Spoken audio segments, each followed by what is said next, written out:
estar de volta. E foi meses de incerteza e luta, mas a gente conseguiu e ela foi salva.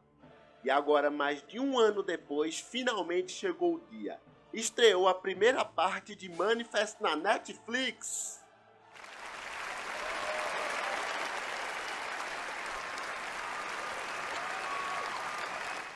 Eu tô feliz, eu tô eufórico, curioso com o que eu assisti. Uma mistura de sentimentos. Só quem viveu que sabe o prazer que é tá podendo ver novos episódios de Manifest.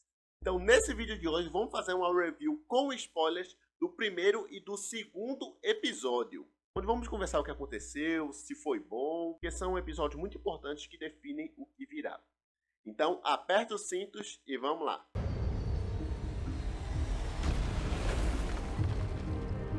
E só para avisar, eu não vou dar spoiler do que aconteceu do episódio 3 em diante. A minha ideia é falar primeiro desses dois e nos futuros vídeos a gente desenvolve melhor as outras coisas. E agora vamos lá. Esses dois primeiros episódios, eles são muito importantes. E assim, não é nem porque trazem grandes revelações, porque não trazem. Mas eles servem para mostrar onde cada personagem está depois de tanto tempo. Porque lembrando que teve um salto temporal entre a terceira e a quarta temporada. E esse salto foi de 2 anos. Logo, eles precisavam mostrar o que houve nesse tempo. E assim, nesses dois episódios a gente já pode notar que o trauma, luto, perdas e mistérios vão ser temas recorrentes nessa temporada. A terceira temporada terminou com um grande gancho que foi a Grace morrendo, o Cal virando adulto, toda aquela confusão. Então, o lógico da gente que assiste seria pensar, pô, a quarta temporada vai começar a partir disso. Eu sempre ficava me perguntando se não seria estranho se eles começassem 2 anos depois. Só que não, porque eles fizeram muito bem. Tanto que nos episódios eles inserem linhas de diálogos e até flashbacks para mostrar o que houve depois daquela situação. E a gente vai explicar isso ao longo desse vídeo. Vamos falar como é que a série começa. A primeira cena já é misteriosa. É mostrar a cidade de Xangai e cientistas estão fazendo um experimento em um senhor. E mais tarde descobrimos seu Henry. E aí de repente uma luz ofuscante surge e o laboratório explode e ele vai embora. E aí corta pro Ben Stone, que tá barbudo, triste. Ele tá com a cara que não toma um banho, vai pra base uns 2 meses. E já digo logo uma coisa, esqueça aquele Ben mais culto e tal, porque agora ele vive pistola da vida, literalmente. Não vai procurá-la, que se foda. E foda-se você também, Jared. E aí na primeira cena, ele tá dormindo num carro porque ele continua sua busca incessante para achar sua filha Eden, que a Angelina sequestrou no final da temporada anterior. E fora isso, ele ainda tá sofrendo muito pela morte da Grace. E aí ele tá até morando junto com os filhos dele, né, Olive e o Cal, e a Micaela e o Zeke. Porém, ele dorme no sótão, vive isolado, e isso cria conflitos com a própria família. É um arco bem interessante e emocional do Ben. E aí, ao longo do episódio, a gente tem também a resposta do que se tratava aquela cena do container que havia sido liberada como um trailer há algum tempo atrás. No início do episódio, a Micaela recebe um chamado e aí ela vai investigar e descobre que isso está ligado ao Henry, porque ele estava dentro daquele container que ele tinha usado para fugir de Xangai. E aí o Henry está atrás do Cal, então tudo vai se conectando. E falando no Cal, ele está mais velho e tal, e agora atende pelo nome de Gabriel, porque é mais fácil mudar a identidade do que explicar porque ele cresceu 5 anos. Para isso, no container, mais tarde o Cal ainda descobre a caixa preta do avião, faz algumas respostas, que ele leva para Sam e para o Vance, e eles começam a estudar e encontram registros de gravações reveladores. E uma coisa, para quem acha que o Cal logo no primeiro episódio vai trazer a resposta de tudo, de onde estava, do que sabe, ele só tem uma coisa a dizer para você. E eu não tenho respostas pra nada disso. O Cal tá mais perdido que a gente que tá assistindo. E ao longo do episódio também a gente pode notar que o Ben ele tá bem frio com o Cal, distante. E existem alguns flashbacks que revelam o porquê. É mostrado que logo assim que o Cal reencontra sua família, horas após a morte da Grace, ele acaba revelando que foi ele que disse a Angelina onde a chave para entrar na casa estava. O que significa que ele é parcialmente responsável por Angelina ter levado a Eden e matado Grace. E aí é uma cena bem emotiva, da Olive revoltada, gritando com o Cal que é culpa dele, todo mundo chorando. Inclusive, palmas para Luna Blaze, que deu um show de atuação naquela cena. Os outros também, mas ela foi o destaque, eu chego a me arrepiei.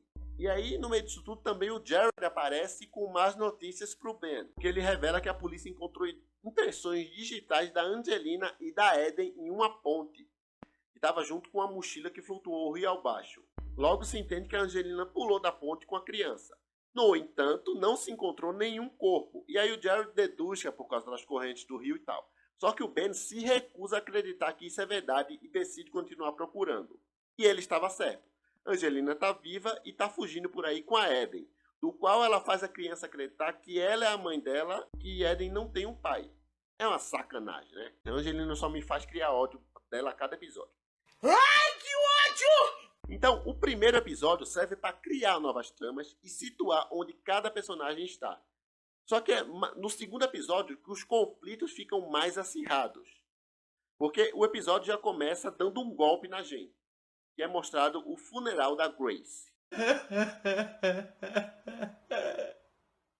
Todos os personagens estão lá, há muitas lágrimas e, claro, isso se mistura com o sentimento de vazio que está pelo desaparecimento da Eden. Então é sofrimento duplo pro coitado. E o interessante é que na cena o Cal ele não tá junto de todo mundo, ele fica atrás, assim, no fundo, como se fosse um estranho, porque ele se sente culpado pela morte da mãe. E depois, um pouco depois disso é uma cena dele e da Sam onde ele fala sobre isso. E o interessante é que todos os episódios mostram como a Grace era importante e como a morte dela impactou. Você sente saudade dela junto com todo mundo. Ô Grace! Que saudade de você. Você sente isso de tão bem que ele retrata a ausência dela. E continuando, agora existe um registro de passageiros que o governo criou, onde todos eles são obrigados a fazer check-in uma vez por mês, senão vai pro chilindró, ver o sol nascer quadrado.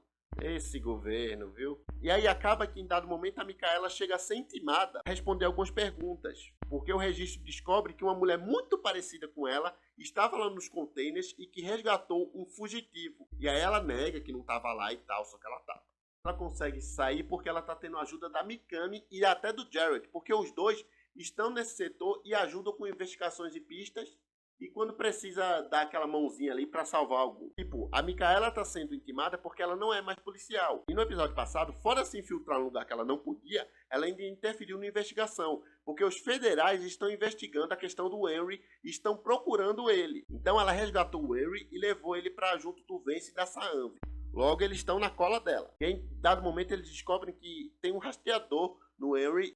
Federais vão acabar batendo lá onde o Vance está. E isso não pode acontecer porque vai miar toda a investigação do voo 828. Aí o que acontece? O Vance pede para Micaela pegar o Henry e levar para um lugar mais seguro. Só que no meio do caminho dá ruim porque a polícia alcança e ele decide se entregar para Micaela fugir. Então é uma trama que vai continuar nos próximos episódios. E aí a Saanvi e o Vance estão trabalhando duro lá no Eureka para desvendar todas as coisas. E aí, quando ela começa a estudar a caixa preta, ela descobre algumas conversas sobrepostas que não tinham sido escutadas anteriormente. E essas conversas foram do momento que o incidente lá no voo 828 aconteceu, que foi a seguinte. Mais devagar. Volta. Salva ela. Salva ele. Última chance, minha verdade. Última chance. Liberta eles. Conectado. Tudo conectado. Então fica o mistério por que eles falaram isso e o que quer dizer. E para você ver o tanto de coisa que está acontecendo em tela. Tá tendo toda essa confusão. Do outro lado, o Ben continua a sua investigação para achar a Eden, até que ele consegue provas de que ela e a Angelina estão vivas. Já é um alívio para ele, porque foram 2 anos de incerteza. É uma coisa curiosa, porque a Angelina ficou 2 anos de cara limpa andando para lá e para cá e ninguém conseguiu achar ela. E ela estava sendo procurada. Eu não vou dizer isso ainda que isso pode ser considerado um erro, porque temos que ver como vai se desenrolar. Mas enfim, o Ben começa a perseguir e descobre um lugar onde a Angelina esteve recentemente. Ela foi ajudada por uma das passageiras do voo 828 que foi manipulada pela Angelina. Essa menina enfiou na cabeça que ela e a Eden têm uma conexão. O ódio pela Angelina cresce a cada cena que ela aparece. É incrível. Eu quero ver onde isso vai parar. E assim, eu fiz um recorte de algumas coisas que aconteceram no episódio, porque ocorreu até mais. Só que o ponto é, esses 2 episódios servem principalmente para situar onde a história está, criar novas tramas e resolver algumas tramas que ficaram entreabertas. A montagem do episódio é bem dinâmica e consegue fazer isso muito bem, sem que soe confuso. Porque de nada ia adiantar ele seguir com os mistérios e tal, sem meio que refrescar a memória do público sobre o que aconteceu. Porque se passou 2 anos na trama que não vimos em tela. E nem precisamos ver tudo, mas a gente precisa entender algumas coisas para poder a história seguir. Então, eles vão começar a se aprofundar mesmo no mistério no episódio 3. E o sentimento que eu tive assistindo os episódios de Manifest, que ela voltou igual como era, mas ao mesmo tempo revitalizada. Cada segmento da história que é complexa está sendo contado de maneira empolgante e emocionante. E eu já vi algumas pessoas criticando que os 2 primeiros episódios foi lento. Eu não achei. Só que a partir do episódio 3 é que os mistérios começam a surgir melhor. E digo uma coisa, se prepare porque a gente nem vai ter tempo de processar porque vai ser muita coisa acontecendo. E assim, essa mudança para a Netflix fez muito bem para a Manifest. Porque houve uma grande mudança de tom que foi bem legal e funcionou, né? Que tá com um tom mais pesado, mais dramático.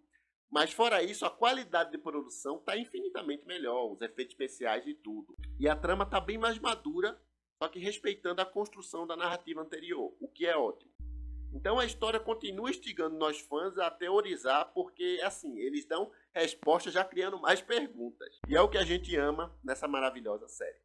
E vamos ver aonde isso tudo vai dar. Então eu vou ficando por aqui e ainda vamos falar muito dessa série nesse canal. Então fica ligadinho e eu vou ficar de olho também sobre quando a parte 2 vai estrear. Porque assim, estreou a 1, a gente já quer saber quando vem a 2. Tudo isso, lembrando que tem a playlist de Manifest aqui no canal para você conferir os vídeos anteriores. E logo chega mais, tá legal? Então é isso, valeu, até o próximo vídeo. Fui!